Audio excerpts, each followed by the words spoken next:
आप सबन को राधे राधे। तो मेरे ठेठ देहाती चैनल में आप सभी का स्वागत है।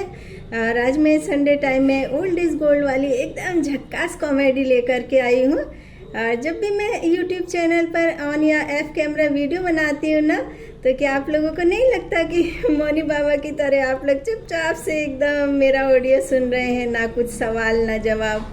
और यहाँ पर मैं भी जब ऑडियो बनाती रहती हूँ तो मेरे ऑडियो सुनने वाला तो कोई होता नहीं है, और ये पंखा भी इतना तेज़ तेज़ घूमता रहता है, तो मैं इसको ऑफ कर देती हूँ। मैं इससे बोलती हूँ भाई चल तू मेरा ऑडियो सुन, बता कि मैं कैसा ऑडियो बना रही हूँ।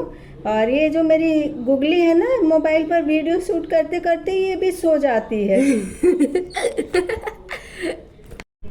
ए छोरी, तू मन्ने ये बता तू क्यों हंस रही से इतनी जोर जोर से।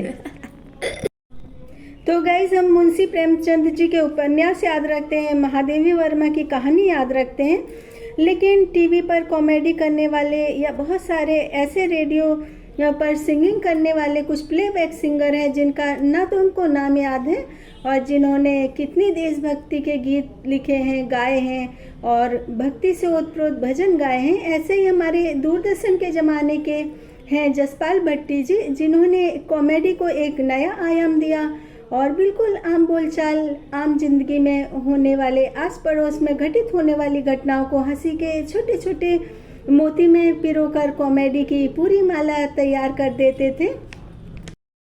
तो जसपाल भट्टी जी की पहचान के लिए इनका नाम ही काफ़ी है। और जसपाल भट्टी जी 25 अक्टूबर 2012 तक भारतीय टेलीविज़न के लिए कॉमेडी करते रहे। और मैं सच्ची सच्ची बताऊं कि जब शायद मैं 11th क्लास में थी या शायद कॉलेज में होंगी, क्योंकि हमारे समय ओल्ड कोर्स रहता था ना, तो 11th के बाद में डायरेक्ट कॉलेज में आ जाते थे। तब उस समय मेरे घर में ना पोर्टेबल टीवी आया था। उस टीवी को देखकर मुझे इतनी खुशी होती थी कि मेरे बड़े से घर में रखा छोटा सा माचिस का डब्बा जैसा टीवी ना मुझे बड़ा ही प्यारा लगता था। उस वक्त मुझे एक शेर याद आता रहता था हमेशा, आप आए हमारे घर में, कभी हम आपको देखते हैं, फिर आपको देखते हैं और बार बार आपको ही देखते हैं। तो हमारे टीवी वाले कमरे में अक्सर मेरे पिता मुर्गा छाप बीड़ी का बंडल लेके रखते थे और बीड़ी पीते पीते समाचार सुनते थे। और मैं इंतज़ार करती रहती थी कि कब मैं चित्रहार देखूं, जसपाल भट्टी जी का कॉमेडी शो देखूं, या फिर संडे टू संडे पिक्चर आती थी वो देखूं। और मेरे पिता के कमरे से अटैच ना एक विंडो थी, और वो भी दरवाजे के साइज़ की थी। और जब भी कमरे में बैठने के लिए मुझे जगह नहीं मिलती थी ना, तो मैं उस दरवाजे नुमा सर्विस विंडो से कमरे में जंप लगा करके सोफे पर जाकर बैठ जाती थी। और मैं उसको सर्विस विंडो इसलिए बोल रही हूँ क्योंकि कई बार मेरे यहाँ पर गेस्ट आते थे और मेरे यहाँ नमकीन बिस्कुट वगैरह ख़त्म हो जाता था ना, तो मैं उसी विंडो से अपनी मम्मी को ना दुकान से नमकीन और बिस्कुट वगैरह ला कर देती थी। और टीवी से 4 कदम की दूरी पर एक मैंने सुंदर सी डॉल सजाई हुई थी, वो रखी थी। तो अब मुझे वो डॉल के बारे में सोचती तो याद आता है कि क्या तुम्हें याद है। हाँ, मुझे वो डॉल तो याद है, लेकिन वो कहाँ चली गई है मुझे नहीं मालूम।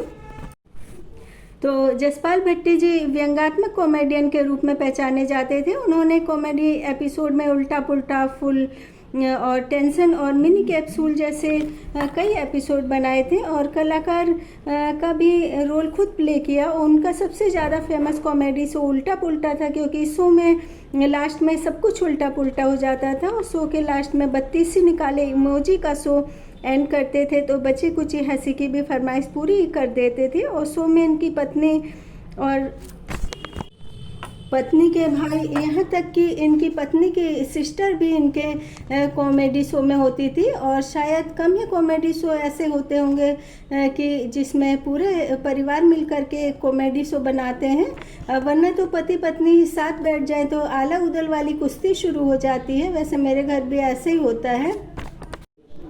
तो जसपाल भट्टी जी समाज सेवी भी थे, और उन्होंने चंडीगढ़ में कई भ्रष्टाचार विरोधी अभियान चलाए, और लाल फीताशाही, भाई भतीजावाद और भ्रष्टाचार जैसे मुद्दों पर उनका सीधा प्रहार लोगों को हंसा कर तांडव वाला एक्सप्रेशन देने पर मजबूर कर देता था।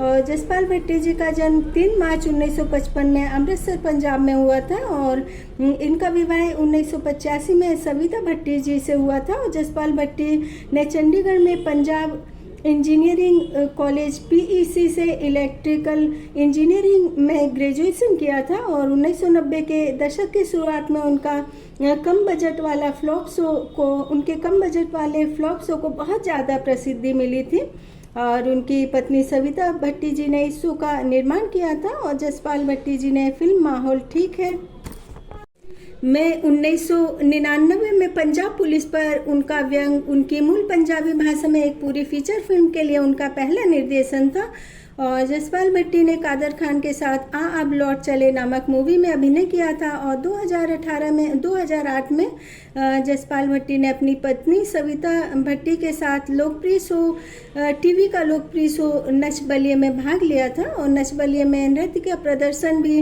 अपने हास्य कौशल से किया था और जसपाल भट्टी ने चंडीगढ़ के पास मोहाली में जोक फैक्ट्री नामक स्टूडियो स्थापित किया था और उन्होंने सोनी टीवी के पारिवारिक मनोरंजन चैनल सब टीवी पर थैंक यू जीजा जी नामक 52 एपिसोड की कॉमेडी सीरीज लॉन्च की थी और जसपाल भट्टी जी बहुत ही सीधे साधे एवं सरल साधारण व्यक्तित्व वाले व्यक्ति थे, लेकिन साथ ही वो बहुत ही बहुमुखी प्रतिभा के धनी भी थे।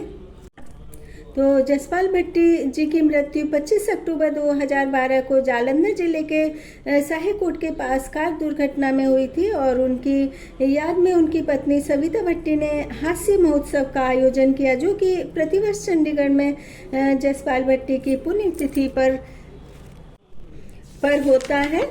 और मुझे ना जसपाल भट्टी जी का ये हास्य व्यंग बहुत ज़्यादा अच्छा लगता था, जिसमें कि एक व्यक्ति सिर्फ इसलिए बीमार हो जाता है कि डेयरी वाले को अचानक से ईमानदारी की बीमारी लग जाती है और वह पानी में दूध मिक्स करने की वजह दूध में पानी मिक्स कर देता है। और वैसे ही बात सच है कि हम लोग ना मिलावटी चीज़ों को खाने के इतने ज़्यादा आदी हो गए हैं कि जो हम प्योर चीज़ें खाते हैं ना तो बीमार हो जाते हैं। तो यूं ही हंसते रहिए, हंस हंस के विटामिन प्रोटीन बढ़ाते रहिए और मेरे चैनल को सब्सक्राइब कीजिए।